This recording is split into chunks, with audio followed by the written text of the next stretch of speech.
Inflasi medis ini tentunya menjadi sorotan sejumlah pihak. Tapi kalau dari Anda sebagai pelaku di industri kesehatan, apa sih yang sebetulnya bisa kita cermati dari dikatakan tadi melonjaknya inflasi medis akhir-akhir tahun ini? Ya. Terima kasih atas pertanyaannya.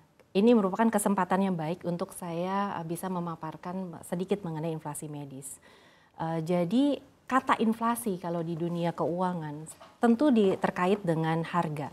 Tetapi di dunia kesehatan, kata inflasi medis ini tidak hanya terkait dengan harga atau tarif, tetapi terkait dengan 3 hal. Yang pertama mungkin memang tarif, kedua jumlah orang yang berobat, ketiga adalah severity dari orang yang berobat. Nah, sebenarnya apa yang terjadi di dunia kesehatan kita saat ini? Itu lebih, kalau saya melihat data dari AAJI maupun dari BPJS Kesehatan, itu lebih dikarenakan adanya kenaikan jumlah pasien yang berobat. Berdasarkan data AAJI yang tadi disebutkan, terdapat kenaikan klaim kesehatan semester 1 2024 dibandingkan semester 1 2023 sebanyak 26%. Sedangkan pada periode yang sama jumlah tertanggungnya juga naik 28%. Jadi kenaikan dari klaim asuransi kesehatan itu justru lebih rendah daripada kenaikan jumlah tertanggung. Nah, lebih jelas lagi kalau kita pakai data dari BPJS Kesehatan. Jelas bahwa selama tahun 2024 tidak ada perubahan tarif ataupun kenaikan tarif dari inasi BPJS Kesehatan. Nah, berdasarkan data dari website BPJS Kesehatan ini, kita melihat bahwa klaim dari Januari sampai Juni 2024 dibandingkan Januari sampai Juni 2023 itu mengalami kenaikan juga 22%. Harganya tidak naik atau tarifnya tidak naik, tapi klaimnya tetap naik. Berarti apa yang menyebabkan kenaikan? Kemungkinannya hanya 2, jumlah pasiennya juga naik atau severity-nya juga ada kenaikan. Nah, ini pun yang kita alami juga di Prime Hospital Group. Kita juga mengalami kenaikan jumlah pasien yang cukup lebih tinggi daripada kenaikan pendapatan itu sendiri. Jumlah pasien kita itu naik sekitar 25%, sedangkan pendapatan kita naik sekitar 19%. Justru kalau kita bandingkan pendapatan per pasien 2024 ini malah mengalami sedikit penurunan, sekitar negatif 5%. Oke, tadi dikatakan salah satu faktor inflasi biaya medis adalah kenaikan jumlah pasien yang datang ke rumah sakit. Ini sebetulnya faktornya apa?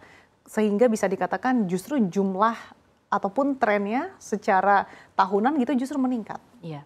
Jadi kalau kita lihat ini merupakan dampak dari tail end pandemi COVID-19. Tahun 2021 kita masih pandemi COVID-19. Di awal 2022 pun masih ada sedikit pandemi COVID-19 yang terjadi. Tetapi kalau kita lihat di semester kedua tahun 2022 itu mulai sedikit ada peningkatan setiap bulan jumlah pasien. Namun di tahun 2022 ini tidak terlalu dirasakan karena kenaikannya sudah hampir akhir tahun. Tapi di 2023 kenaikan jumlah pasien ini cukup dirasakan karena full year dari Januari sampai Desember 2023. Bahkan kalau kita bandingkan di 2023 itu beban klaim asuransi kesehatan terutama bisa naik 35-40%. Nah, ini angkanya memang tidak setinggi kalau sekarang kan sekitar tadi ya 22-26%. Artinya tadi pendapatan dengan jumlah kenaikan pasien ini tidak berkorelasi gitu ya, tadi tidak berbanding lurus yes. Gitu. Ini penyebabnya apa sih Bu Leona? Bisa beberapa hal ya, bisa juga karena memang satu tarif BPJS tidak ada kenaikan ya.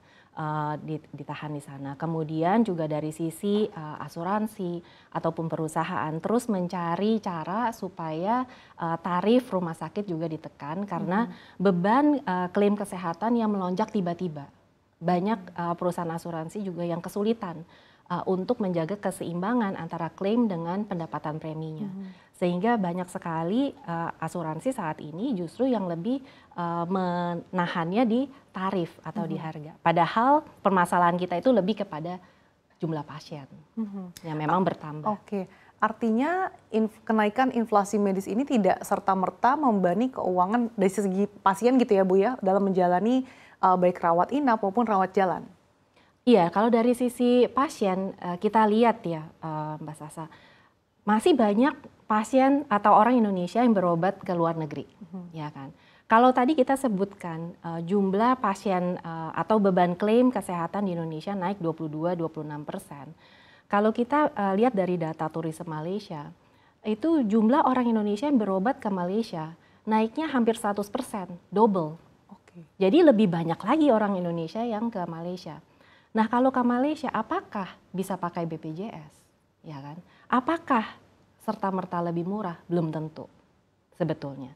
Berarti memang ada kecenderungan jumlah pasiennya bertambah. Tidak karena tarif di Indonesianya yang jauh lebih tinggi, tidak. Tapi kalau setiap tahun memang tren inflasi medis itu ada kenaikan secara historis. Kalau kita sebut inflasi saja, tentu pasti ada kenaikan karena beban operasional rumah sakit juga pasti ada kenaikan. UMR pasti naik. Kalau tahun lalu sekitar 5% lebih, kalau nanti tahun 2024 ke 2025 kita akan lihat lagi seperti apa kebijakannya. Kemudian tentu biaya transport, karena pasti di rumah sakit juga memerlukan biaya transport. Ini juga kan ada kenaikan-kenaikan dari sisi BBM dan sebagainya. Tentu beban operasional terus meningkat. Dan di Prima Hospital sendiri kita juga menjaga supaya beban operasional ini tidak serta-merta langsung tertranslasi ke tarif ke pasien. Kita mencoba sebisa mungkin. Apa yang dilakukan Bu Leona? Tentu penghematan-penghematan. Kalau ada hal-hal memang yang tidak perlu, ya kita jangan keluarkan. Jadi memang gitu ya? Efisiensi ini benar-benar sangat diperlukan. Dan tentunya dengan penggunaan digitalisasi itu akan sangat membantu sekali. Oke, terkait dengan tadi dikatakan jumlah pasien yang naik sekitar 25%, pendapatan naik sekitar 19%. Nah ini sejauh ini dampaknya seperti apa sih bagi Prima Hospital sendiri? Terima kasih. Memang kalau kita lihat berarti workload dari karyawan-karyawan Prima Hospital itu bertambah. Padahal kenaikan dari pendapatannya tidak sebanding.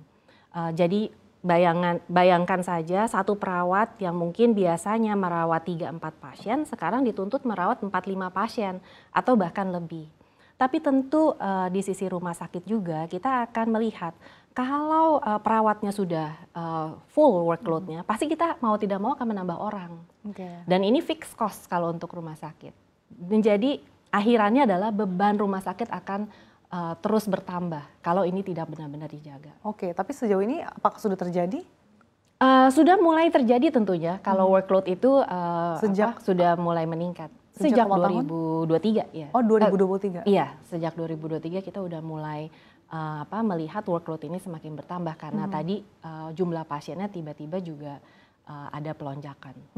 Terkait dengan pelemahan rupiah yang akhir-akhir ini kembali melemah gitu ya terhadap dolar Amerika Serikat, seperti apa dampaknya bagi Prima Hospital? Karena kita tahu bahwa memang untuk teknologi kemudian alat-alat rumah sakit ini kan mostly impor ya Bu Leona? Betul sekali. Ya memang saat ini dunia perumah sakitan kita masih untuk alat-alat medis yang canggih sangat tergantung kepada impor. Memang di dunia rumah sakit kita untuk pendapatan kita semuanya IDR rupiah kan, karena kita bergeraknya beroperasionalnya di Indonesia.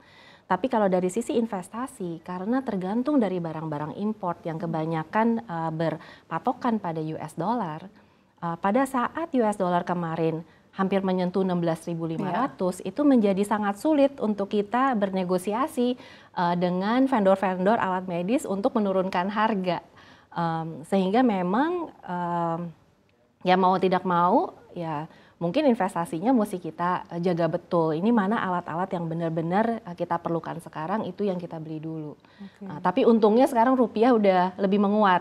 Iya. Oke, tapi sejauh ini alat-alat kesehatan atau mesin-mesin yang diimpor oleh Prima Hospital Group ini dari negara mana saja Bu Leona? Oh beragam ya, beragam. Cukup beragam. Ya, cukup beragam. Memang kita masih ada juga alat-alat yang dari Amerika, dari Eropa, tapi juga mulai karena tadi mencari juga alat-alat medis yang tetap bagus, karena beberapa prinsipal dari Amerika ataupun Eropa, mereka juga punya pabrik di China. Atau punya pabrik di negara lain. Nah, kita juga bisa melihat atau mengeksplor ke alat-alat medis di sana.